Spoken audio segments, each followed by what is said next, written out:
Buenas tardes a todos. Yo soy José Fernández Seara, soy catedrático de universidad en la Universidad de Vigo desde hace ya muchos años y llevamos muchos años también trabajando en temas de geotermia y especialmente con bombas de calor geotérmicas.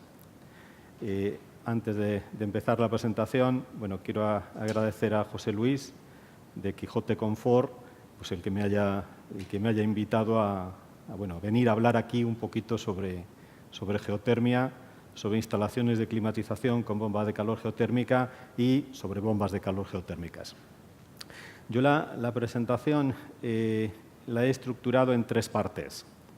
Una primera parte en la que hablaremos en general de la geotermia y de la situación actual de la geotermia. Otra segunda parte en la que hablaremos un poco de la parte más desconocida de la geotermia, o al menos la que a los instaladores le da un poquito más de miedo, que es la captación. Entonces veremos los distintos tipos de captación. Y luego al final hablaré de unas bombas de calor que hemos desarrollado allí en la Universidad de Vigo desde hace ya más de 15 años y que hemos conseguido que ahora mismo es un producto que está disponible en el mercado a través de una empresa que es una spin-off de la universidad en la que participa la propia universidad, y hemos conseguido que algo haya salido desde los laboratorios al mercado y que ahora mismo se están vendiendo y se están utilizando sobre todo fuera de España, en otros países europeos. Entonces yo voy a hablar un poquito de estas tres partes. Entonces vamos a empezar hablando un poquito de lo que es la geotermia y sobre todo de la situación actual. Entonces, actualmente, inicialmente tenemos que hablar de lo que era, un poco para centrarlo en la historia, vamos a hablar de bomba de calor. La bomba de calor es exactamente lo mismo que un sistema de refrigeración, exactamente lo mismo. Es decir, tenemos que perder el miedo a lo que es la bomba de calor. La bomba de calor es la nevera que tenemos en nuestra casa, prácticamente lo mismo. Es un sistema de refrigeración. ¿Qué pasa? Que los sistemas de refrigeración se desarrollaron y se utilizaron mucho a finales del siglo XVIII y se utilizaron durante el siglo XIX y, por supuesto, durante el siglo XX y sufrieron un gran desarrollo. ¿Qué pasó con la bomba de calor? La bomba de calor no sufrió ese desarrollo porque realmente lo que se necesitaba era producir frío. Para eso utilizábamos los sistemas de refrigeración. Y para producir calor había otros métodos más sencillos, que eran sobre todo métodos basados en el consumo de combustibles. Sin embargo, la primera vez que aparece la bomba de calor como sistema de calefacción es cuando aparece la primera gran crisis económica, en 1973. Entonces, en 1973 ya empieza a haber problemas serios, o se empiezan a detectar, sobre todo en algunos países, en los países nórdicos fundamentalmente, problemas serios o problemas que nos van a venir derivados del uso de los combustibles fósiles. Entonces, en esa época, en 1973, en los países nórdicos ya se inicia el desarrollo de la bomba de calor para producir calefacción y para producir ACS. Ese es un poco el inicio de lo que es un sistema de refrigeración aplicado como bomba de calor.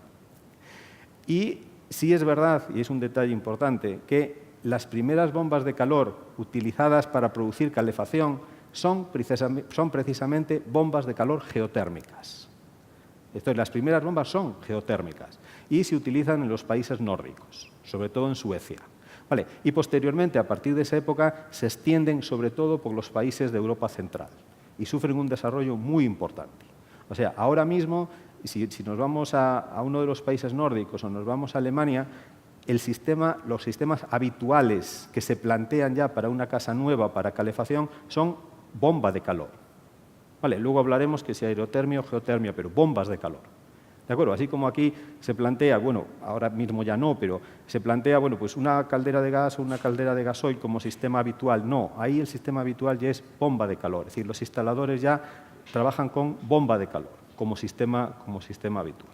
¿De acuerdo? Entonces, aquí sí vamos unos años por detrás. Otra situación importante es cómo estamos actualmente en la Unión Europea.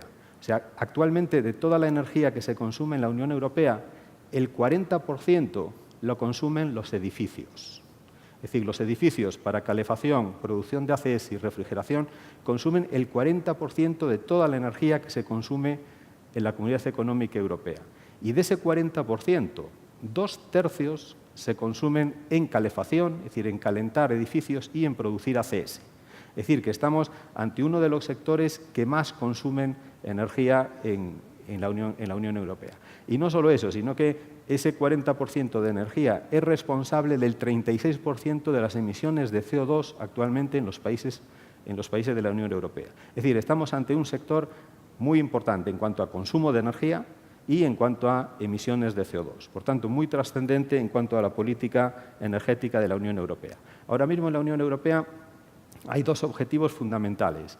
El primero es reducir el consumo de combustibles fósiles y el segundo es fomentar el uso de las energías renovables.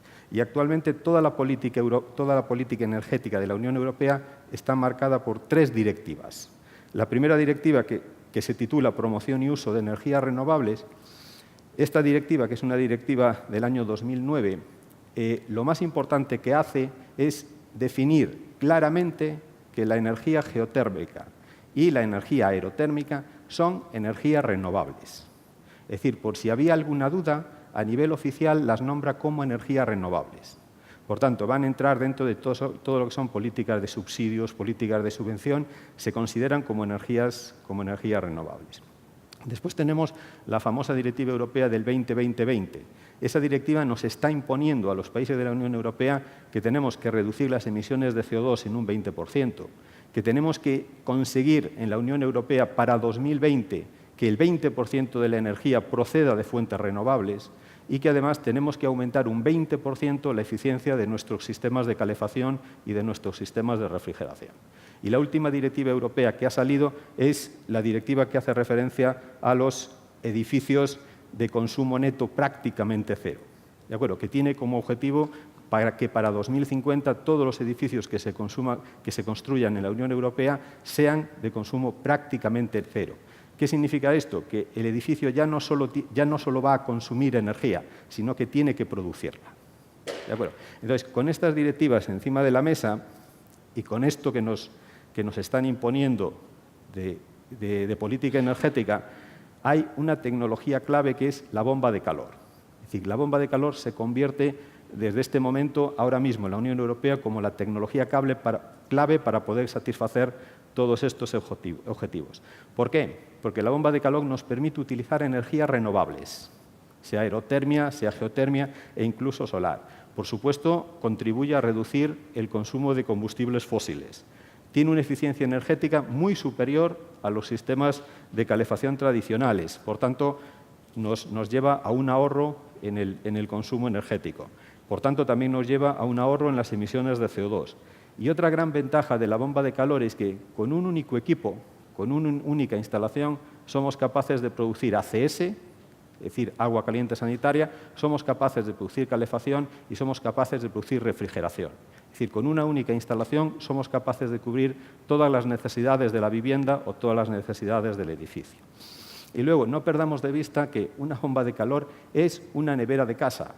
Es decir, es una tecnología que llevamos muchos años utilizándola, es una tecnología muy sencilla y es una tecnología muy fiable.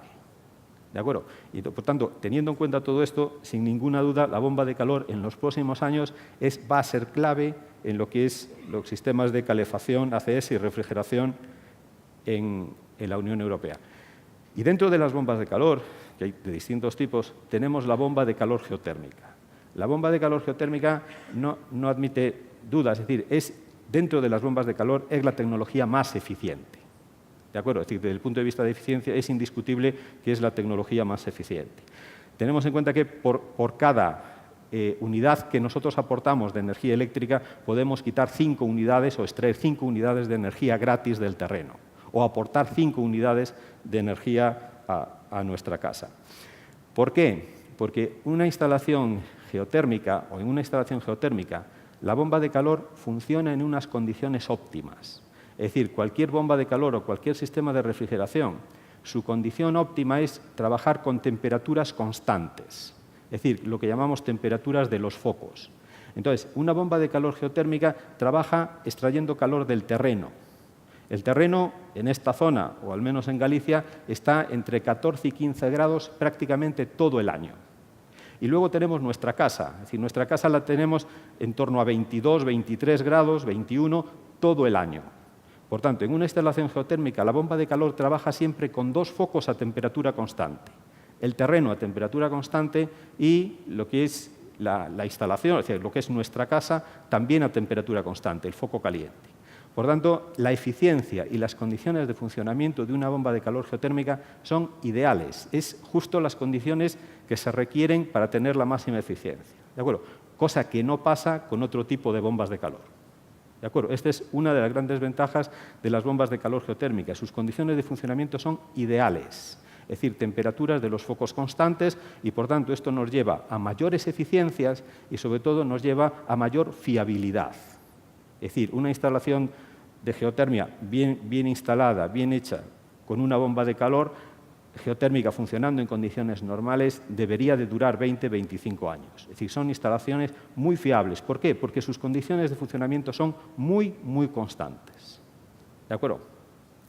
Bien, y por tanto, o sea, fundamentalmente eso. Es decir, esas son, dentro de las bombas de calor, la gran ventaja de las bombas de calor geotérmicas. Bueno, vamos un poquito al principio. ¿Cuál es el fundamento de las bombas de calor geotérmicas? Las bombas de calor geotérmicas se basan en extraer calor que tenemos almacenado en el terreno. Es decir, bajo nuestra superficie, en el terreno, hay almacenado muchísima energía. Lo que pasa es que esa energía está almacenada a 14-15 grados. Entonces, lo que tenemos que conseguir es extraerla y aumentarle su temperatura, porque a 14-15 grados no me sirve. Lo que tengo que conseguir es aumentarle su temperatura a 30-35 grados o 40-45 grados para poder utilizarla en el sistema de calefacción o para poder utilizarla para la producción de ACS. Esta es un poco una de las claves que tenemos que entender de la geotermia. Es decir, en la geotermia estamos extrayendo calor del terreno y la temperatura del terreno es prácticamente constante durante todo el año, de día, de noche y durante todo el año. En el terreno tenemos que, para unas profundidades de hasta 20 metros, la temperatura del terreno varía un poquito durante todo el año debido a la temperatura exterior. ¿De acuerdo? Entonces, hasta 20 metros sí tenemos una ligera variación de la temperatura del terreno durante las distintas estaciones del año debido a la influencia de la temperatura exterior. Sin embargo, por debajo de los 20 metros, la temperatura es prácticamente constante. Prácticamente constante. Y solamente tenemos lo que llamamos el gradiente geotérmico, que cada 100 metros aumenta 3 grados. ¿De acuerdo? Pero es constante. Me da igual que sea verano, que sea invierno, que sea de día, que sea de noche. Entonces, el extraer calor del terreno es trabajar contra un foco a temperatura constante durante todo el año. Lo cual, desde un punto de vista termodinámico, es ideal. Es decir, lo que nos gustaría sería tener focos a temperatura constante, porque eso te permite diseñar máquinas justo para esas condiciones. Con lo cual, esta es una de las grandes ventajas que tenemos que entender de la geotermia. Estamos extrayendo calor de un foco a temperatura constante durante todo el año. ¿De acuerdo? Bien, bueno, otras cosas que se comentan de la energía geotérmica, ¿no? Es decir, la energía geotérmica evidentemente es inagotable, es decir, la cantidad de energía que tenemos almacenada en el terreno es muy superior a cualquiera de las otras fuentes de energía disponibles actualmente. Otra gran ventaja es que es independiente del exterior, es decir, no depende para nada ni si hay radiación solar, ni si no hay, ni de la temperatura exterior. La energía la podemos extraer en condiciones constantes y no depende para nada de las condiciones exteriores. Después, es un recurso local, es decir, la tenemos en todas partes. Donde haga mi casa puedo extraer energía geotérmica. ¿De acuerdo? No tenemos que transportarla, la tenemos en todas partes. Y la energía geotérmica como tal, la eléctrica sí, pero la geotérmica como tal no depende para nada de política de precios. Por tanto, está disponible para poder aprovecharla en cualquier lugar. Bien, pero claro, para extraer esa cantidad de energía que tenemos ahí almacenada, nos hace falta, como decía antes, el aumentarle su temperatura, porque a 14-15 grados no me sirve para nada. ¿De acuerdo? Entonces aquí viene un poco lo que es la magia de estas instalaciones. La magia es lo que llamamos la bomba de calor. Entonces, ¿qué hace una bomba de calor? Una bomba de calor es una máquina térmica que funciona según un ciclo, con un refrigerante, ¿Y qué consigue? Consigue extraer calor a baja temperatura y aumentarle esa temperatura. Entonces, eso es básicamente una bomba de calor. Es un aparato, un cacharro, que consigue extraer energía del terreno a 14-15 grados y pasar esa energía a agua caliente a 30, 35, 40, 45 grados. Eso es lo que es básicamente una bomba de calor, extraer calor a baja temperatura y poder aumentarle su temperatura, que es justo lo que nos hace falta para poder utilizar esa energía. Una bomba de calor consta básicamente de 4 componentes, que es 2 intercambiadores de calor, un compresor y una válvula de expansión. Esto es lo que tenemos en la nevera de casa, ¿de acuerdo? O en cualquier equipito de aire acondicionado, es exactamente lo mismo. Vale. Entonces, esa bomba de calor, con esos componentes y con un fluido que se llama refrigerante, lo que consigue es extraer calor del foco frío, en este caso nuestro foco frío es el terreno, y aportar ese calor a agua caliente, bien para ACS o bien para calefacción. Eso es lo que se consigue con la bomba de calor. Pero otra gran ventaja de las bombas de calor es que es el mismo dispositivo y con los mismos componentes. Dependiendo de cómo el fluido refrigerante haga el ciclo, puede extraer calor del foco frío y aportarlo al foco caliente, o bien extraer calor del foco caliente y aportarlo al foco frío. Exactamente la misma máquina, el mismo dispositivo. ¿De acuerdo? Por tanto, una bomba de calor, la gran ventaja que tiene es que podemos producir calor y podemos producir frío. ¿De acuerdo? Y veremos después, y yo lo he dicho muchas veces, las grandes ventajas de la bomba de calor geotérmica no son para calor, pero son incluso más para frío. Es decir, la eficiencia de una bomba de calor geotérmica es mayor cuando produce refrigeración que cuando produce calefacción. ¿De acuerdo? Luego justificaremos por qué. Bien, y eso es un poco en cuanto a lo que es la energía geotérmica y la bomba de calor.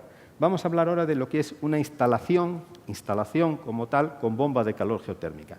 Una instalación con bomba de calor geotérmica se compone de 3 partes distintas. ¿Vale? Por una parte está el sistema de captación. Tenemos que ver cómo conseguimos extraer esa energía del terreno. Luego tenemos la propia bomba de calor, que es la máquina, lo que llamamos la máquina, la bomba de calor. Y luego tenemos ya el sistema de emisión dentro del edificio.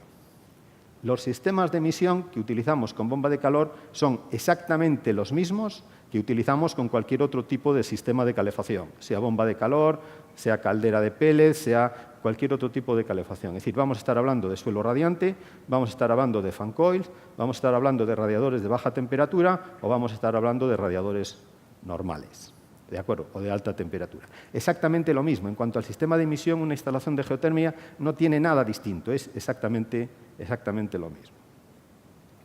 Bien, aquí tenemos, por ejemplo, un ejemplo de funcionamiento de una instalación de climatización geotérmica con valores habituales, es decir, un funcionamiento normal. Entonces, por ejemplo, partimos del terreno. El terreno, decíamos que a partir de los 20 metros se mantiene entre 14 y 15 grados durante todo el año. ¿De acuerdo? Entonces, tenemos el terreno a 14 grados. Yo tengo que extraer esa energía que hay almacenada en el terreno. Entonces, lo que hago es, introduzco en el terreno agua o bien un glicol, por ejemplo, a 3 grados. Entonces, lo que hago es, como pueda, es decir, luego veremos que va a ser con una sonda geotérmica, es decir, va a ser con un tubo, lo que hago es introducir en ese tubo el glicol a 3 grados. Evidentemente, como está más frío que el terreno, a medida que el glicol va circulando por la sonda, lo que hace es absorber calor del terreno, porque el terreno está a 14 grados y el glicol está a 3. Entonces, a medida que recorre la sonda, va absorbiendo calor y se calienta, aumenta su temperatura. Con lo cual conseguimos tranquilamente calentar ese glicol desde 3 grados hasta 7 grados. Simplemente en un circuito cerrado en el que lo hacemos circular con una bombita de circulación. ¿De acuerdo? Ese glicol que retorna del terreno a 7 grados lo metemos en la bomba de calor. Entonces, en la bomba de calor existe un intercambiador, que es lo que llamamos el evaporador, en el cual en ese evaporador el glicol se va a enfriar desde 7 a 3 grados, cediendo esa energía que cogió del terreno al refrigerante. ¿De acuerdo? Entonces, ahí tenemos un fluido refrigerante que, por ejemplo, se está evaporando a -2 grados.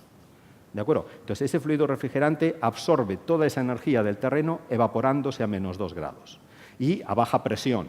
Con lo cual, ese fluido refrigerante lo hacemos pasar por el compresor lo que hace es comprimirlo, es decir, aumenta su presión y al aumentar su presión aumenta su temperatura.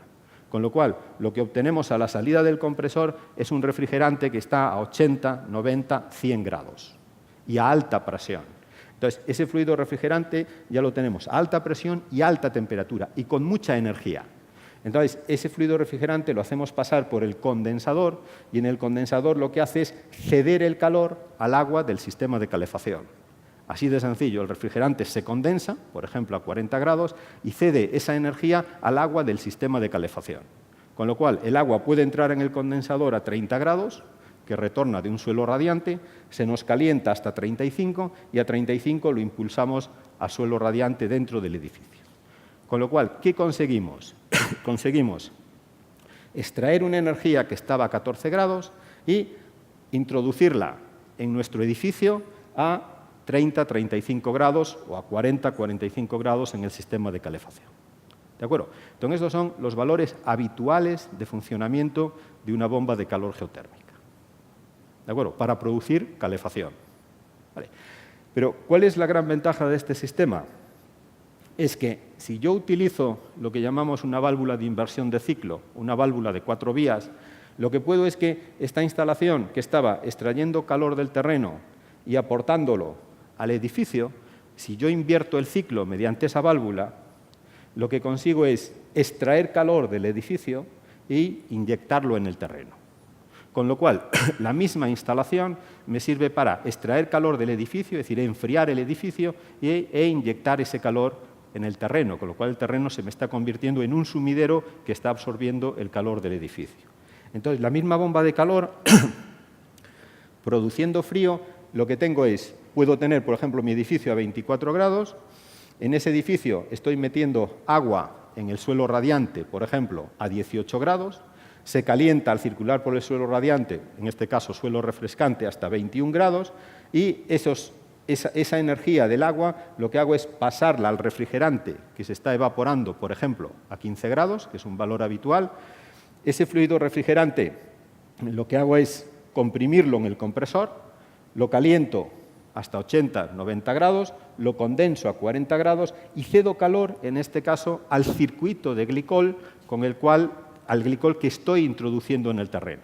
Con lo cual, yo caliento el glicol hasta 35 grados, lo meto en el terreno, evidentemente el glicol está a 35 grados y el terreno está a 14, con lo cual el glicol se enfría, cede calor al terreno y retorna a 30 grados a la bomba de calor.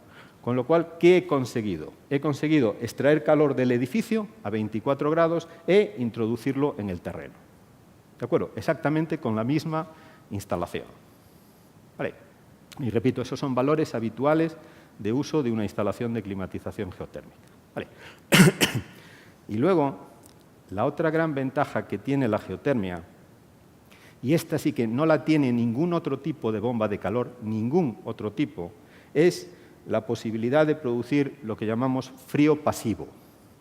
Esto sí que no lo tiene ninguna otra bomba de calor, ninguna otra instalación. ¿De acuerdo? ¿Qué significa frío pasivo? El frío pasivo significa lo siguiente: yo apago la bomba de calor, ¿de acuerdo? Entonces ya no consumo energía eléctrica. Vale. Solamente dejo funcionando las dos bombas de circulación, la bomba de circulación del sistema de emisión y la bomba de circulación del sistema de captación. Vale. Y utilizo un intercambiador adicional, que es lo que llamamos el intercambiador de frío pasivo. Entonces, en este caso, lo que hago es, tengo mi edificio a 24 grados, introduzco el agua fría a 20 grados, me retorna a 22 y en el intercambiador lo que hago es enfriarla de 22 a 20. ¿Con qué la enfrío? La enfrío con el glicol. ¿De acuerdo? Entonces, ese calor del agua del sistema de emisión me pasa al glicol, que se calienta de 17 a 19 grados, por ejemplo. Y lo meto a 19 grados en el terreno, cuando el terreno está a 14. Con lo cual, ese glicol se me va a enfriar en el terreno. Es decir, va a ceder calor al terreno. Entonces, ¿qué estoy consiguiendo? Estoy consiguiendo extraer calor del edificio y pasarlo al terreno. Pero, ¿qué es lo único que necesito aportar? Lo único que necesito es mover esos fluidos con las bombas de circulación. Es decir, estoy consiguiendo producir frío enfriar mi edificio con un consumo energético muy, muy bajito, que son simplemente 2 bombas de circulación. ¿De acuerdo? Esto solo lo podemos hacer con bombas de calor geotérmicas. Ningún otro tipo de bomba de calor podemos producir lo que llamamos frío pasivo o alguna gente le llama frío gratuito. Vale, que no es exactamente gratuito, pero el consumo energético es muy pequeño. Esto solo lo podemos hacer con geotermia. ¿De acuerdo? Y el frío pasivo es muy útil, porque sí es verdad que las potencias que podemos intercambiar no son muy grandes, porque los saltos de temperatura son pequeños, pero sí es verdad que durante las épocas de intermedio, primavera, otoño, y durante etapas del día, sí podemos estar utilizando frío pasivo. ¿De acuerdo? Con lo cual estamos aumentando muchísimo la eficiencia de nuestra instalación de refrigeración. Bien, otro tema importante para entender un poco una instalación de geotermia o una instalación con bomba de calor es el tema de su eficiencia. ¿De qué depende la eficiencia de una bomba de calor? La eficiencia de una bomba de calor depende de las temperaturas de los 2 focos. Es decir, depende de la temperatura del glicol y depende de la temperatura del sistema de emisión. Cuanto mayor diferencia haya entre las 2 temperaturas, menor es la eficiencia. ¿De acuerdo? Y ese es un concepto que tenemos que tener muy claro. Cuanto mayor sea la diferencia, menor es la eficiencia. ¿De acuerdo? Tanto para bombas de calor geotérmicas como para bombas de calor aerotérmicas. ¿De acuerdo? Entonces siempre tenemos que ver nuestro foco frío, nuestro foco caliente. Cuanto mayor sea la diferencia de temperaturas, menor es la eficiencia. ¿De acuerdo? Aquí tenemos, por ejemplo, una gráfica. Estos son valores experimentales obtenidos en el laboratorio del COP o eficiencia de una bomba de calor geotérmica. Entonces, estos valores están obtenidos considerando unas temperaturas del glicol de entrada en la bomba a 0 grados y salida a -3, que son las condiciones de las normas en las que se da habitualmente el valor del COP de una bomba de calor. Entonces, tenemos temperaturas del glicol 0, -3 constantes, ¿vale? Y todo el resto de condiciones de funcionamiento de la bomba de calor constantes. Y lo único que variamos es la temperatura de impulsión del agua caliente. ¿De acuerdo? Es decir, si impulsamos a 35 tenemos un COP, si impulsamos a 45 tenemos otro COP, si impulsamos a 55 tenemos otro COP. Y eso es cómo se comporta una bomba de calor geotérmica. ¿De acuerdo? Entonces esto es muy importante entenderlo. Entonces es muy importante entender que para unas condiciones determinadas en los pozos, el COP o la eficiencia de la bomba de calor disminuye a medida que aumenta la temperatura de impulsión. Eso es muy importante. Entonces, teniendo en cuenta eso, en una bomba de calor o para utilizar una bomba de calor geotérmica y en cualquier caso cualquier tipo de bomba de calor, es muy importante el sistema de emisión que utilicemos. Muy importante. No es que no pueda funcionar con sistemas de emisión de alta temperatura. Sí puede funcionar. Sí puede funcionar. Pero ¿cuál es el problema? Que la eficiencia que vamos a obtener es muy baja. ¿De acuerdo? Entonces, yendo ya un poco al terreno práctico, ahí tenéis, por ejemplo, en azul, serían unas condiciones de funcionamiento normales de una bomba de calor geotérmica en Galicia. Es decir, tenemos 14 grados en el terreno y el glicol normalmente trabajamos 3,7, 2,5. ¿Vale? Entonces, ahí podéis ver, en la línea azul, podéis ver que si yo trabajo con suelo radiante, que estoy impulsando a 35 y retornando a 32, 30, veis que la eficiencia de la bomba de calor es de 5. El COP es de 5. Con la misma bomba de calor, si paso a trabajar con fan coils, que normalmente impulsamos a 45 y retornamos a 40, vemos que la eficiencia nos baja de 5 a 4. ¿Que 4 está muy bien? Hombre, claro, 4 es una eficiencia que está muy bien. ¿De acuerdo? Pero bueno, y estamos trabajando con fan coils. Vale. Claro, si yo quiero pasar ya a radiadores de baja temperatura, que tengo que impulsar a 55 y retornar a 50, veis que el COP cae en torno a 3. ¿Que no se pueden usar radiadores? No, eso no es verdad. Sí se pueden usar, pero tenemos que ser conscientes que la eficiencia es menor. ¿De acuerdo? ¿Que puedo utilizar radiadores de alta temperatura? Hombre, sí, puedo. pero claro, tengo una eficiencia de 2. ¿De acuerdo? Entonces ahí sí que ya no es muy justificable el tener una instalación geotérmica con todo lo que cuesta económicamente para tener una eficiencia de 2. ¿De acuerdo? Entonces, en cuanto a la eficiencia de las bombas de calor, dado que las condiciones de pozos van a ser constantes o no dependen de nosotros, sí es importante elegir el sistema de emisión. Y está clarísimo que cuanto más baja sea la temperatura necesaria del sistema de emisión, mayor va a ser la eficiencia de la bomba de calor. ¿De acuerdo? Este era un tema que se habla mucho y que es conveniente tenerlo claro. ¿De acuerdo? Bien, bueno, pues simplemente para resumir, con una bomba de calor geotérmica es lo que llamamos un sistema integral de climatización. Es decir, podemos producir calefacción, podemos producir ACS y podemos producir refrigeración. Es decir, todo lo que necesita la vivienda o todo lo que necesita el edificio. Son instalaciones que evidentemente no tenemos combustibles, no hay llamas, no hay humos, no hay chimeneas, no hay depósitos de combustible. Es decir, son instalaciones muy seguras y son instalaciones muy eficientes. Y luego hay que insistir también mucho en las bombas de calor geotérmicas, en que debido a sus condiciones de funcionamiento prácticamente constantes, su fiabilidad es muy alta, ¿vale? Y que prácticamente no requieren ningún tipo de mantenimiento. Y luego otra ventaja de la geotermia, que algunos clientes sí lo valoran mucho, es que no tiene ningún impacto visual. Es decir, yo hago el pozo, le pongo césped por arriba y ahí va a estar el pozo 100 años. ¿De acuerdo? Es decir, no tiene ningún impacto, no se ve ningún componente. La bomba de calor y el resto de la instalación está dentro de la casa. Es decir, no tengo aerotermos, no tengo paneles solares, no tengo nada, no tengo impacto visual. ¿De acuerdo? Que hay muchos clientes que sí valoran eso. Bien, aquí es simplemente un ejemplito para hablar del tema económico. ¿De acuerdo? Entonces, esta es una comparación considerando una casa allí en Pontevedra, una casa tipo de 150 metros cuadrados, en la que viven 4 personas, orientada al sur, bien aislada, para mantener una temperatura interior de 20-21 grados y considerando una temperatura de ACS de 45 grados. Si hacemos los calculitos, nos salen que esa vivienda necesita 10,5 kilovatios. ¿Vale? Si producimos esos 10,5 kilovatios con distintas fuentes de energía, vemos que evidentemente si calentamos con electricidad el coste va a ser muy alto, en torno a los 1.600 euros, y a medida que vamos utilizando otro tipo de combustibles, pues gasóleo andaría sobre los 1.500 euros, caldera de propano 1.300 euros, caldera de pellet estaríamos en torno a los 900 euros. Si ya nos vamos a una bomba de calor aerotérmica, ya bajaríamos en torno a los 500 euros. ¿De acuerdo? Y si nos vamos a una bomba de calor geotérmica, estaríamos en torno a los 350 euros. Es decir, el consumo, el ahorro económico es considerable.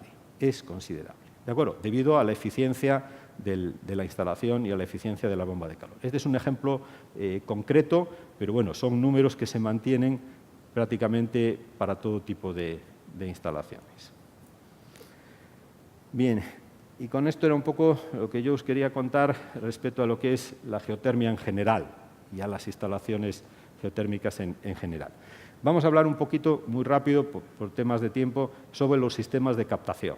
¿Vale? Que es un poco lo que a la gente más le asusta de empezar a trabajar con instalaciones de geotermia. Bien, tenemos distintos sistemas de captación. Tenemos lo que llamamos sistemas cerrados, es decir, en los que el glicol circula por un circuito cerrado, y dentro de los sistemas cerrados, los sistemas más habituales son los pozos de captación vertical. Tenemos también lo que llamamos con captación vertical mediante hélix o mediante baskets, que es un sistema que aquí no se utiliza mucho, pero en Centro Europa sí se utiliza. Luego tenemos lo que llamamos captaciones horizontales y luego tenemos lo que llamamos cimentaciones termoactivas, que luego veremos un poco lo que es para que veáis lo que es. Y luego tenemos lo que llamamos sistemas abiertos. Sistemas abiertos son sistemas con agua freática. Es decir, cojo agua, la hago pasar por un intercambiador, de ese intercambiador monto un circuito cerrado con la bomba, la enfrío y la devuelvo a otro pozo o la devuelvo a otro sitio donde pueda echar ese agua. Y luego, bueno, ya existen otros sistemas, pero ya muy específicos, como es aprovechamiento de el calor de aguas residuales y otro tipo de aplicaciones, pero ya demasiado específicas. Bien. Vamos con los sistemas de pozos, que es lo que se utiliza habitualmente, ¿no? Es decir, los pozos son, ¿en qué consiste un pozo de geotermia? Un pozo de geotermia es algo muy sencillo. Tenemos que perder el miedo a lo que es una captación con un pozo. Un pozo de geotermia es un pozo de un diámetro normalmente entre 13 y 18 centímetros y ese pozo se suele trabajar normalmente con profundidades de entre 80 y 150 metros. Entonces, ¿qué se hace en un pozo de geotermia? Pues lo que se hace es, se hace el pozo, ¿de acuerdo? Y en ese pozo se introduce la sonda. La sonda va a ser simplemente la tubería por la que baja el glicol y vuelve a subir, por la que circula el glicol o por la que circula el agua. Y luego ese pozo, evidentemente, si yo tengo el agujero y meto la sonda, y luego veremos alguna imagen de las sondas, esa sonda no queda en contacto con el terreno, ¿de acuerdo? Queda aire entre la sonda y el terreno. O si hay agua, queda agua entre la sonda y el terreno, ¿de acuerdo? Entonces, para evitar que esa sonda quede en contacto con aire, porque si hay aire no hay transmisión de calor desde el terreno al glicol. Entonces, normalmente lo que se recomienda con los pozos de geotermia es lo que llamamos rellenarlos. Entonces, se hace el pozo, se mete la sonda y se mete lo que llamamos un tubo de relleno, que es un tubo abierto. ¿De acuerdo? Entonces, por ese tubo de relleno lo que se hace es meter bentonita. O sea, bentonita es simplemente un cemento que es un cemento muy fluido. Entonces, por este tubo se mete desde arriba con una maquinita, se inyecta la bentonita y esa bentonita llega al fondo del pozo por el tubo y como el tubo está abierto, esa bentonita empieza a fluir de abajo arriba. Entonces, a medida que va subiendo, lo que va haciendo es sellando el espacio que hay entre la sonda y el terreno. Con lo cual, esa bentonita llega arriba y tenemos el pozo totalmente sellado. Es decir, ya tenemos un contacto entre lo que es la sonda y lo que es el terreno. Y esos pozos cerrados, lo que llamamos pozo cerrado, es decir, pozo sellado, eso no tiene por qué dar ningún tipo de problemas. ¿De acuerdo? Luego eso es lo más recomendable y lo que normalmente se hace. Luego hay otra opción, que es lo que nos plantean siempre, es decir, ¿y si tengo mucha agua? Si tengo mucha agua, es decir, si el nivel freático es muy alto, y si tengo el nivel freático a 1 metro o a 2 metros, ahí lo que puedo hacer es dejar el pozo con agua. ¿De acuerdo? Pero para eso tengo que garantizar que tengo agua durante todo el año, porque la zona de sonda que no esté en contacto con el agua no va a tener transferencia de calor. ¿De acuerdo? Y en caso de no tener un nivel muy alto de agua, pero sí tengo agua, a veces es recomendable rellenar los pozos con grava. Bueno, no grava, una arena especial que son unas arenas que normalmente el calibre del diámetro es entre 3 y 4 milímetros. Entonces, en este caso sí se puede rellenar el pozo desde arriba con este tipo de grava. ¿Y qué ventaja tiene la grava? Es que la grava permite el paso de agua. Entonces, si estoy en zonas donde haya mucha agua y tenga incluso corrientes subterráneas de agua, el rellenar con grava me favorece mucho la transferencia de calor, porque el agua es muy buen transmisor de calor. ¿De acuerdo? Entonces, si tenemos un nivel freático muy alto, una de las opciones buena opción puede ser rellenar con grava. ¿De acuerdo? Aunque, repito, la opción más habitual es con bentonita. Vale. Bien, y nada, ahí podéis ver un poco cómo quedan las bocas de la sonda en el sondeo y a partir de ahí pues ya no hay ningún problema. Ahí tenéis, por ejemplo, 2 sondeos al lado de una casa, hechos, sellados y con los tubos en la boca de sondeo. Aquí tenéis, esto es simplemente como caso muy particular, muy particular. Allí en Galicia, en algunos casos, cuando ya el propietario tiene muy claro que quiere geotermia, o que va a utilizar geotermia, en algunos casos han llegado incluso ya a hacer los pozos antes de hacer la casa, de tal forma que la boca de pozo está en la sala de máquinas, de tal forma que la bomba de calor queda justo al lado del pozo. Bueno, y simplemente 2 ejemplitos para que veáis que la geotermia no solamente es para casas particulares, ni mucho menos. Ahí tenéis, por ejemplo, un edificio, este edificio está en Alemania, simplemente como ejemplo. Es un edificio de 44.000 metros cuadrados, es decir, un edificio muy grande, y en este edificio hicieron 154 pozos de 70 metros cada uno, y con esos 144 pozos consiguen producir 330 kilovatios para calefacción y consiguen producir 340 kilovatios para refrigeración. Con lo cual están cubriendo con la geotermia el 70% de la calefacción y el 80% de la refrigeración. Es decir, la mayor parte del consumo base del edificio lo están cubriendo con la geotermia.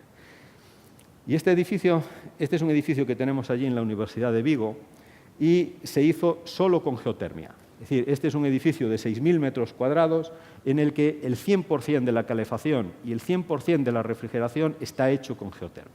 Entonces, en este caso, se hicieron 65 pozos de 120 metros, se utilizan sondas dobles y obtenemos 543 kilovatios de calefacción y 501 kilovatios de frío.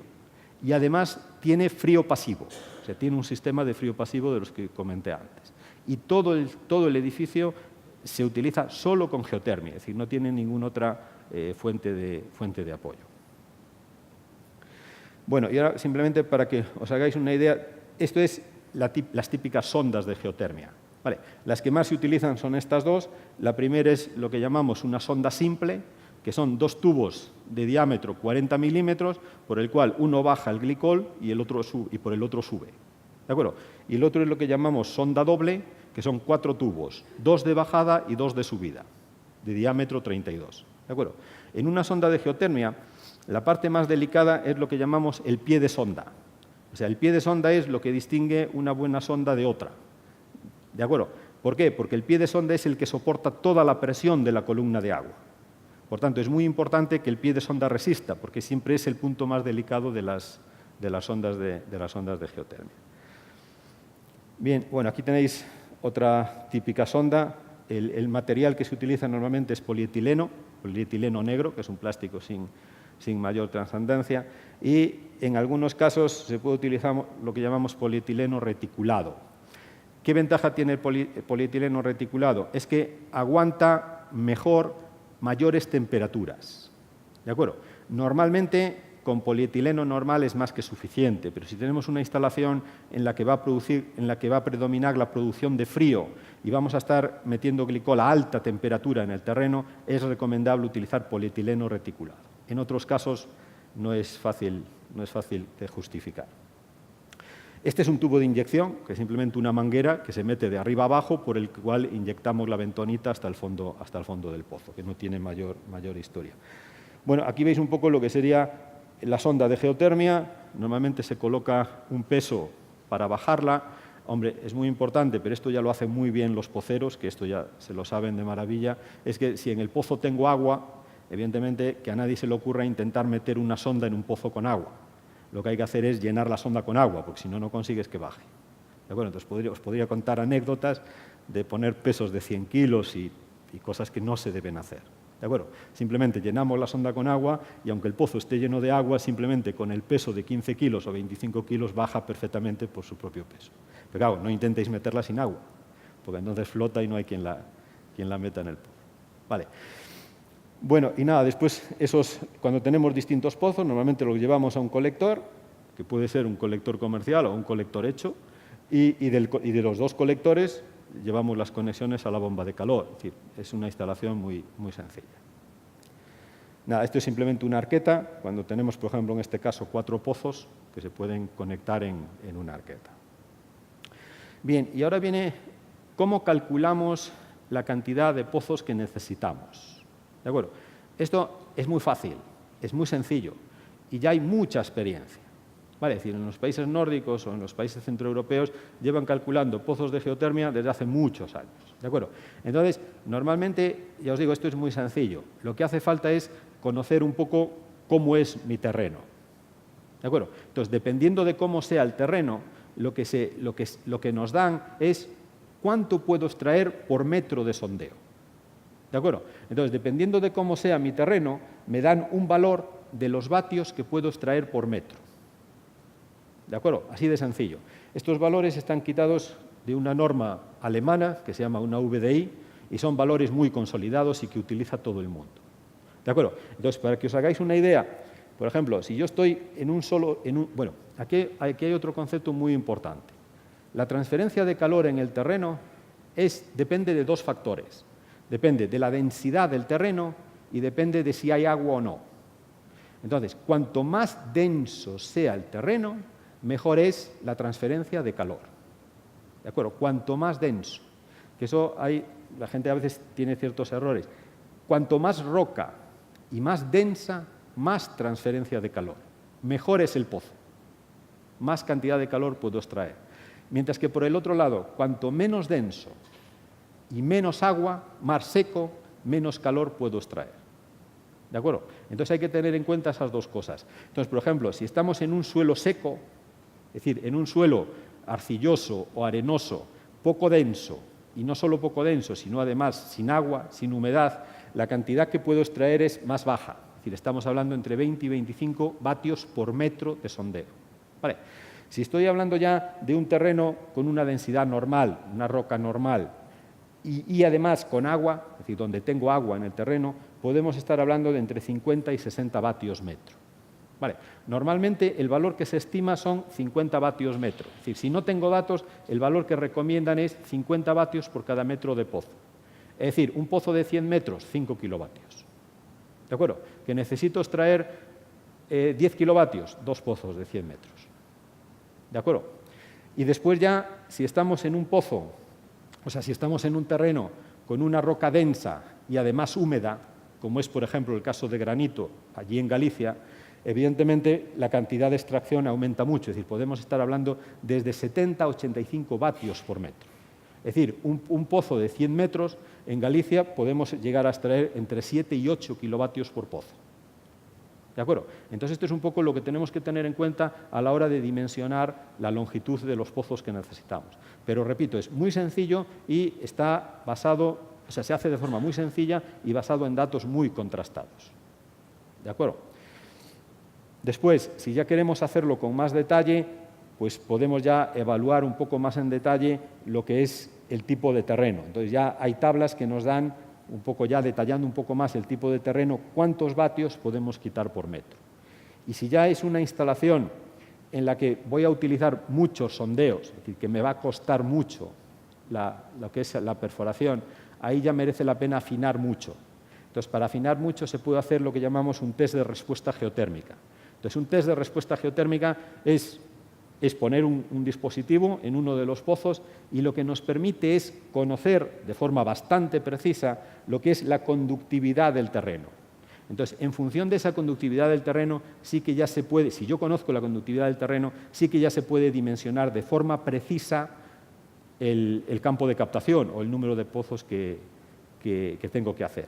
Pero claro, para que os hagáis una idea, el coste de un TRT es de unos 3.000 euros. Vale. Entonces, si tengo que hacer 1 o 2 pozos, no me merece la pena hacer un TRT, porque me cuesta mucho más el TRT que hacer 20 metros más por pozo.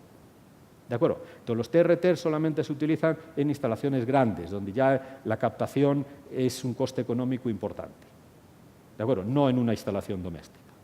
Vale. Bien, bueno, luego otros sistemas de captación que aquí en España, que todavía estamos empezando, no se usan, pero que, bueno, en Centroeuropa en algunos casos, cuando no puedes perforar, sí se usan. Esto es lo que llamamos una hélix, que es simplemente un serpentín de tubo, también de polietileno. Normalmente tienen una altura de 3 metros, tienen un diámetro de 40 centímetros, el diámetro exterior de 40 centímetros y una longitud de tubo de 40 metros. Entonces, lo que se hace es un agujero que normalmente tiene de diámetro 450 centímetros, ¿vale?, que suele ser simplemente con una máquina de pilotar, se hacen estos agujeros de forma muy sencilla, y ahí se introduce la sonda, ¿de acuerdo? Se introduce la sonda. ¿Vale? Entonces, ahí tenemos, por ejemplo, una sonda hélix introducida, y ahí tenemos 2 sondas hélix. Hay que distribuirlas, evidentemente hay que mantenerlas a una determinada distancia. ¿Vale?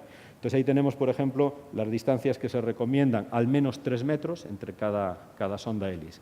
En cuanto a los pozos verticales, la distancia que se recomienda entre pozos es de 10 metros. Es decir, por encima de 10 metros, uno de los pozos ya no tiene influencia sobre el otro. Es decir, ya es como si estuviesen aislados.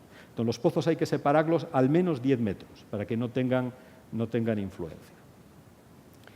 Y después, otra variante de las hélix, pero muy barata, es lo que llaman unas baskets. Entonces, esto se utiliza mucho a nivel, sobre todo Centroeuropa, donde no pueden perforar. Entonces, donde no pueden perforar, lo que usan son estos tipos de baskets, y lo que hacen es un agujero con una excavadora y la colocan. Es decir, lo que hacen es un agujero y colocan distintas baskets, porque normalmente no pueden perforar.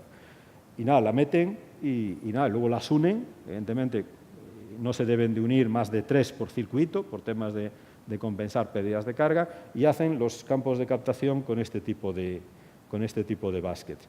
Que repito, evidentemente esto es más barato, pero evidentemente también es menos eficiente que lo que son sondeos verticales.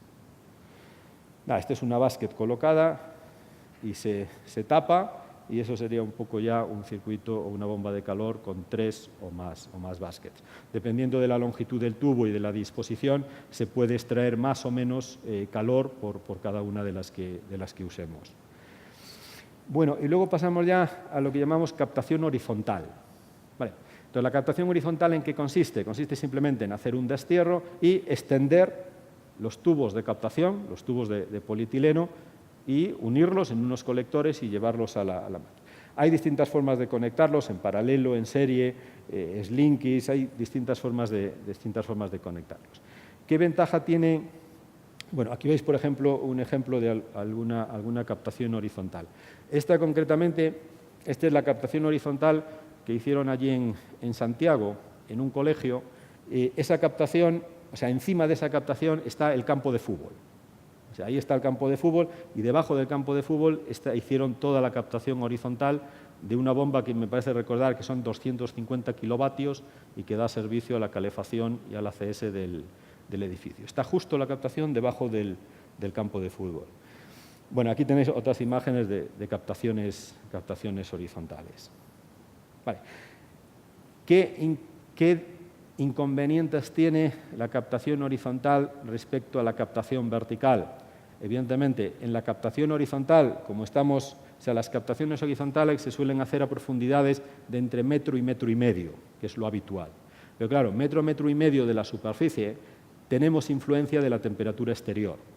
¿De acuerdo? Entonces, en invierno va a estar el terreno más frío que si hacemos un pozo vertical, y por tanto va a ser más difícil extraer calor, y en verano va a estar más caliente, con lo cual va a disminuir la eficiencia de la bomba de calor. ¿De acuerdo? Pero sí se pueden hacer captaciones horizontales, sí funcionan, y funcionan perfectamente cuando no tenemos o podemos hacer captaciones verticales. Luego hay distintas formas de conectarlos, serie, paralelo, y también hay unas tablas que, dependiendo de cómo sea el terreno, es muy fácil calcular los metros cuadrados de captación que necesitamos. Vale. Bueno, y esto es lo que llamamos cimentaciones termoactivas, es decir, si yo hago los pilotes de un edificio, lo que puedo es lo que se llama activar los pilotes. Activar los pilotes significa que en la estructura metálica del pilote yo coloco un tubo, ¿de acuerdo? Y por ese tubo es por el que voy a hacer circular el glicol, ¿de acuerdo? Entonces, activando los pilotes, lo que voy a tener son unos sistemas de captación que están en el terreno y que estoy extrayendo del terreno a través de esta captación. Existen otros tipos de captación, por ejemplo, en plazas, ya podemos hacer otro tipo de captación. También lo que podemos extraer por pilotes está tabulado, con lo cual, dependiendo del tipo de pilote, sabemos cuánto podemos quitar por pilote. Vale. Y luego ya el último sistema es lo que llamamos sistemas abiertos. Entonces, un sistema abierto consiste en poner dos pozos, del cual de uno de ellos extraigo el agua, lo hago pasar por la bomba de calor, o si es un agua de mar o si es un agua corrosiva, monto un intercambiador intermedio y lo devuelvo al otro pozo, que es el pozo de inyección. ¿De acuerdo? Entonces, si tenemos agua disponible, un nivel freático alto, esto puede ser una solución. ¿Vale? Mucho cuidado, tenemos que garantizar que tenemos el suficiente caudal de agua, ¿De acuerdo? Porque en muchos casos te dicen, sí, tengo un pozo que tiene mucha agua. Sí, tengo un pozo que tiene mucha agua, pero que luego necesitas quitar durante 20 años 2.000 litros hora. ¿De acuerdo? Entonces, el pozo que tenía mucha agua, a lo mejor después de cierto tiempo ya no tiene tanta, con lo cual te quedas sin captación. ¿De acuerdo? Entonces, ahí sí es importante garantizar el caudal de captación. Esto es simplemente un ejemplo de un proyecto que está hecho en Asturias, que están utilizando agua de mina. Es decir, minas viejas que las inundaron y ahora utilizan ese agua de mina para dar servicio a 2 o 3 edificios, un hospital y otro edificio, utilizando agua freática. Bueno, y hasta aquí un poco lo que yo os quería comentar de forma genérica sobre la geotermia. Y ahora, muy rápido, por cuestión de tiempo, os voy a hablar de unas bombas de calor que se llaman Clausius y que las desarrollamos allí en la Universidad de Vigo. Vale. Entonces, bueno, estas bombas de calor, vamos a ir muy rápido, aquí sí.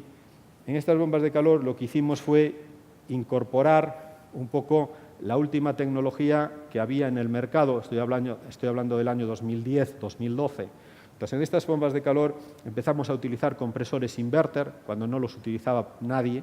Empezamos a utilizar válvulas de expansión electrónicas, bombas de velocidad variable. Hicimos bombas de calor muy compactas, es decir, que la instalación es muy sencilla. O sea, la bomba de calor incorpora los vasos de expansión, incorpora las válvulas de seguridad, es decir, la instalación incorpora todos los componentes necesarios para la instalación, lo cual es muy sencillo, es conectarlas al sistema de captación y al sistema de emisión. Bueno, vamos a ir muy rápido. Esto es un poco una tecnología que es muy interesante, que es el tema que, bueno, hoy ya es más conocida, en aquel momento no era tanto, que es el tema de la tecnología inverter. Es decir, en estas bombas de calor estamos utilizando un sistema inverter y unos compresores Scroll y fabricados por el mismo fabricante. Concretamente, utilizamos los compresores y los inverters de Copeland, que realmente la eficiencia es realmente muy buena, muy buena. Después, bueno, incluso planteamos un sistema de recuperación del calor que disipa el inverter, con lo cual estamos recuperando parte del calor que se pierde, o sea, que se perdería por el consumo de las placas electrónicas. En este caso lo estamos recuperando. Utilizamos válvulas de expansión electrónica, por supuesto intercambiadores asimétricos, bombas de circulación variables que nos permiten controlar los saltos en los intercambiadores. Todo el control es un control de Carel. Bueno, muy importante, si queremos una bomba de calor muy eficiente, el control es imprescindible. O sea, lo que marca la diferencia entre una bomba de calor y otra son los componentes, la calidad de los componentes, a poder ser que no sean chinos, bueno, algunos sí, pero bueno, que sean componentes de calidad, y después el sistema de control. O sea, el sistema de control en una bomba de calor es básico para poder aprovechar lo que te ofrece en cuanto a eficiencia, pues un sistema inverter, unas bombas de velocidad variable o una válvula de expansión electrónica. Bien, bueno, estas bombas de calor incorporan todo lo que son medidas, o sea, medidas instantáneas de potencia eléctrica consumida, potencia calorífica o frigorífica producida, y por tanto te dan los valores de COP y los valores de SPF en todo momento de la bomba de calor. Vale. Incorporan un poco lo que yo os decía, todos los componentes, válvulas de seguridad, vasos de expansión, sensores de presión en los circuitos de captación y en los circuitos de climatización. El diseño es un diseño totalmente modular, de tal forma que, a diferencia de otras bombas de calor del mercado, es decir, todo lo que son componentes hidráulicos están en el frontal de la bomba, es decir, tú abres la bomba y ya tienes ahí los vasos de expansión, las bombas circuladoras, las válvulas de trasvías, es decir, todo lo que es necesario cambiar o que puede ser necesario cambiar está justo en el frontal de la bomba. Mientras que todo lo que es circuito frigorífico está en la parte de atrás, porque eso no se va a tocar en los 20 o 25 años que funcione la instalación. Vale, estos son imágenes de las bombas, temas de control, vale, bueno, acceso por Internet, por supuesto. Un tema muy importante en las bombas de calor, en todas, pero especialmente en las geotérmicas, es el ruido. El ruido es muy importante. Entonces, en este caso, se hizo un diseño especial de un capuchón para el compresor con un determinado material acústico y luego una caja acústica en la que van encerrados todos los componentes del circuito frigorífico. Y además la carcasa lleva otro tipo de material acústico. Con lo cual, en un sistema inverter, el sonido es un problema muy gordo, porque un sistema inverter emite frecuencias, emite sonido en muy distintas frecuencias. Entonces, con un solo material aislante no atenúas todas las frecuencias. Tienes que utilizar distintos materiales para atenuar distintas frecuencias de sonido. Bueno, otro tema importante es que estas bombas de calor incluyen lo que es frío activo y frío pasivo. O sea, el frío pasivo va integrado y el sistema de control selecciona cuándo se debe utilizar frío activo y cuándo se debe utilizar frío pasivo. Ya la propia bomba de calor hace la gestión de los dos sistemas. Bueno, y luego, quizás lo más interesante o lo más nuevo de estas bombas es el sistema de producción de ACS. Este es un sistema que tenemos patentado. Entonces, en este caso, llevan un depósito de 200 litros. Esto es simplemente un esquema, no es una fotografía real. Y por fuera del depósito va enrollado un serpentín de aluminio, ¿vale?, que se deforma, que se pone de esta forma el tubo para tener mucho contacto con el depósito. Y luego llevan un serpentín de agua en el interior. De tal forma que tenemos un serpentín por fuera por el que circulan los gases calientes de la salida del compresor, realmente se utiliza como desrecalentador, y luego un serpentín de agua por el que circula el agua de calefacción. Entonces ahí se establecen dos temperaturas, lo que es la temperatura mínima de ACS y la temperatura máxima. Entonces, temperatura mínima, por ejemplo, 45 grados. Entonces, para llegar a 45 grados funcionan los dos serpentines. Es decir, circula el agua caliente por el serpentín de agua y los gases por el serpentín exterior. Con lo cual, los tiempos de calentamiento son muy cortos. Es decir, calentamos muy rápido hasta la temperatura mínima de ACS. Y una vez que llegamos a esa temperatura mínima, el agua ya se va al sistema de calefacción, pero los gases siguen circulando por el serpentín exterior, con lo cual podemos llegar a temperaturas tranquilamente de 80-85 grados centígrados, cosa que con otro tipo de bomba de calor no se puede hacer. ¿De acuerdo? De hecho, las temperaturas de ACS son un poco los límites de las bombas de calor o los inconvenientes de las bombas de calor. Y luego otra ventaja es que este sistema de producción de ACS funciona exactamente igual si la bomba está produciendo calefacción, como es en este caso, como si está produciendo refrigeración. Es lo mismo, yo puedo estar produciendo refrigeración y al mismo tiempo produciendo ACS. ¿Por qué? Porque la válvula de 4 vías va después del sistema de producción de ACS. ¿De acuerdo? Con lo cual yo puedo estar produciendo refrigeración en verano y produciendo ACS al mismo tiempo. Vale, bueno, estos son un poco los modelos sin depósito de ACS y con depósito de ACS. Vale, incorporan la válvula de 3 vías para ACS y todo el resto de componentes. En la gama doméstica hay 3 rangos de potencia, la más pequeña que va de 1 a 10 kilovatios, la siguiente que va de 3 a 15 kilovatios y la mayor que va de 5 a 25 kilovatios. Y en los 3 rangos de potencias pueden ser monofásicas o trifásicas, es decir, están disponibles en las dos. Con lo cual, estos son toda la gama de modelos, modelos de solo calor y modelos de calor y frío. Y las que incorporan calor y que incorporan frío activo y frío pasivo. Vale, también pueden ser en 2 modelos de carcasa. Y bueno, esto es un poco cómo funciona un inverter, es decir, en función de las revoluciones de compresor tenemos la potencia que produce la bomba de calor. Entonces, esto es una gran ventaja, porque yo lo que puedo hacer es limitar por software las revoluciones máximas a las que funciona el inverter. Es decir, mi bomba puede ser de 15 kilovatios, ¿vale? Pero si solamente necesito 10, lo que hago es limitarla a 4.500 revoluciones. Entonces, el inverter solo va a funcionar entre 1.800 y 4.500. Con lo cual nunca me va a pasar de los 10 kilovatios. ¿De acuerdo? Con lo cual no estoy sobreexplotando los pozos en ningún momento y además no tengo ningún problema de consumo eléctrico. Es decir, limito el consumo eléctrico de la bomba limitando las revoluciones máximas del inverter. ¿De acuerdo?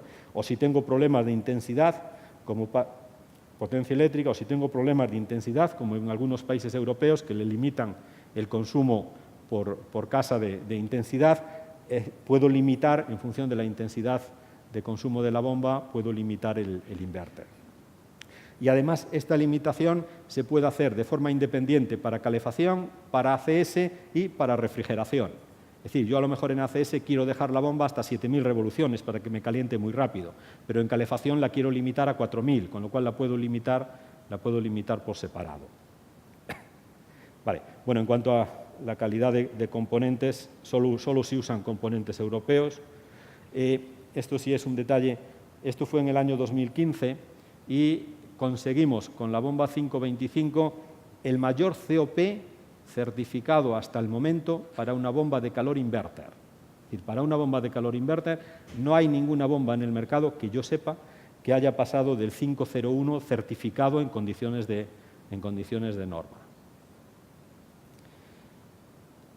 Bueno, con estas bombas otra de las ventajas es que la instalación es muy sencilla porque no necesitamos depósitos de inercia. Es decir, con un inverter eficiente no necesitamos depósito de inercia, con lo cual simplificamos considerablemente la instalación. Vale. Y simplemente para que veáis algunas fotos de instalación, esta es una instalación y podéis ver que simplemente tenemos los colectores de suelo y los colectores del sistema de calefacción y que no necesita para nada depósito de inercia. Vale. Está dando servicio a una casa, creo que son 300 metros, y sin para nada depósito de inercia.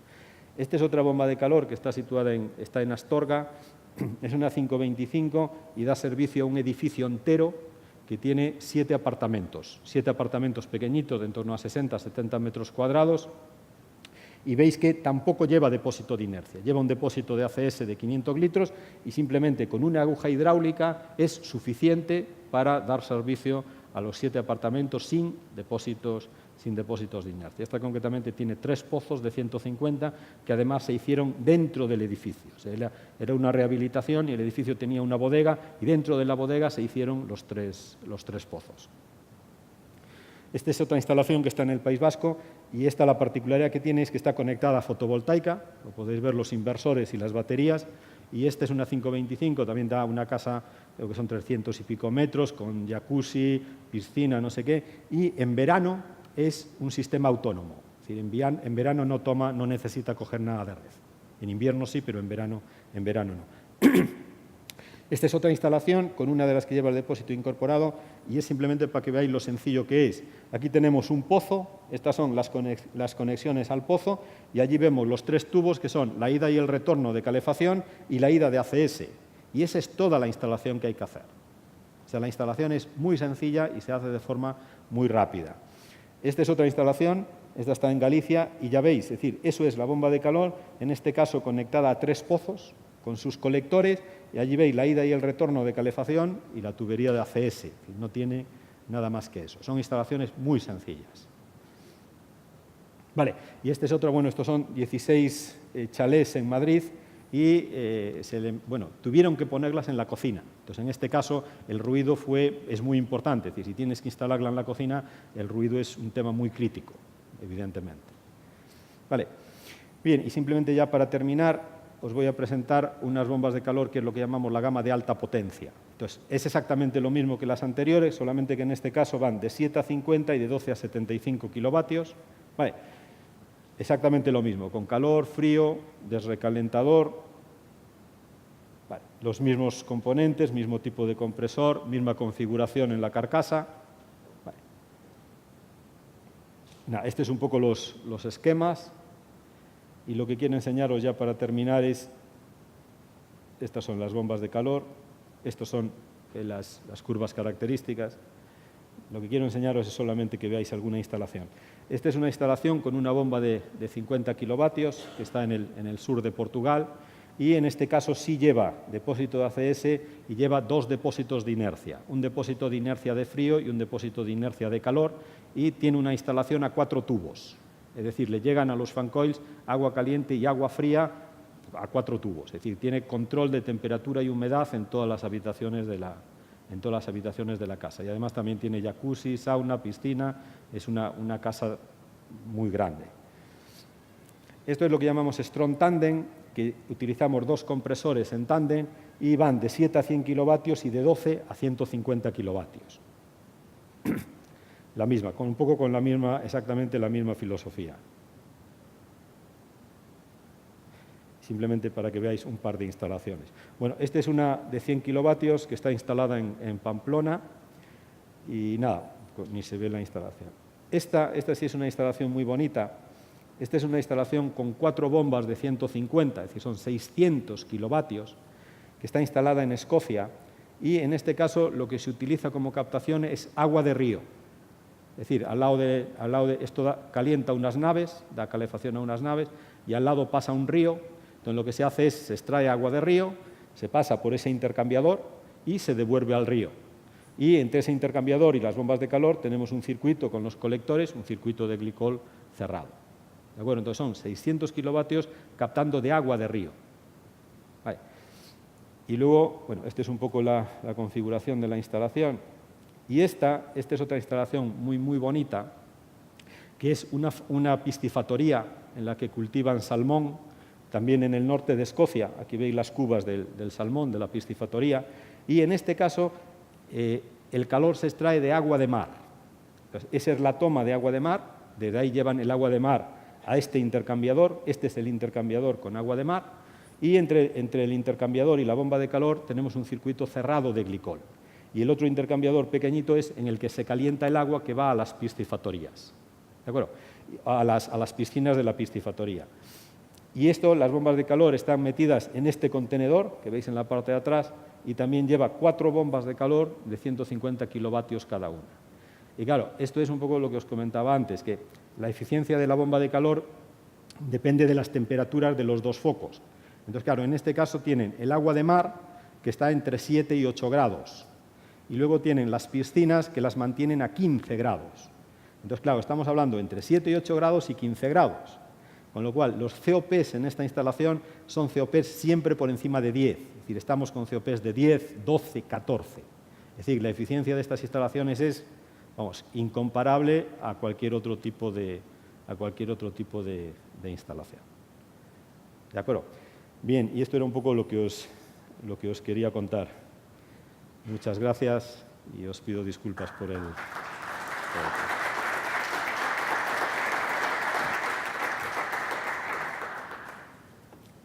Si hay alguna pregunta.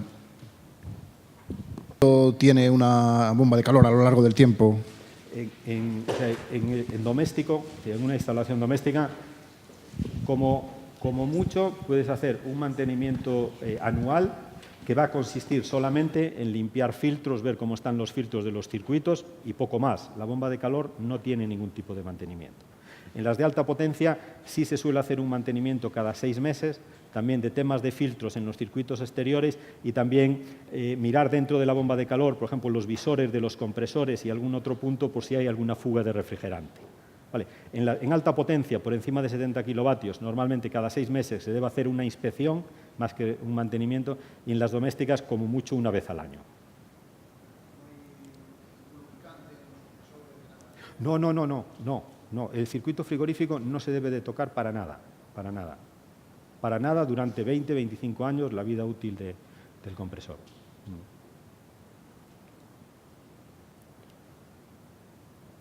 ¿Alguna otra pregunta?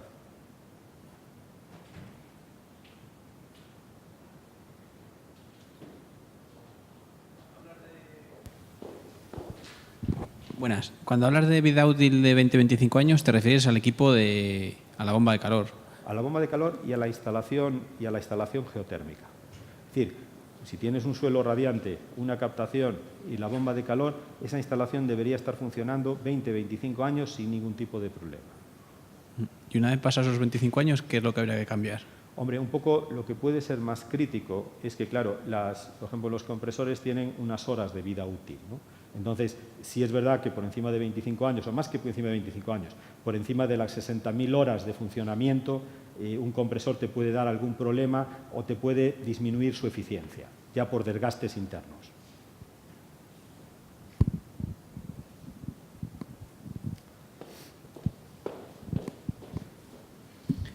Sí, bueno, por ejemplo, para una casa pasiva, ¿merecería la pena hacer una inversión de una bomba geotérmica con respecto a una bomba aerotérmica, por ejemplo, a una bomba de calor de aire? Vamos a ver, desde mi punto de vista sí, porque vamos a ver, en una casa pasiva estamos hablando de 4 kilovatios, 5 kilovatios. Para 4 kilovatios, 5 kilovatios, con un pozo entre 60 y 80 metros, dependiendo del terreno, te llega.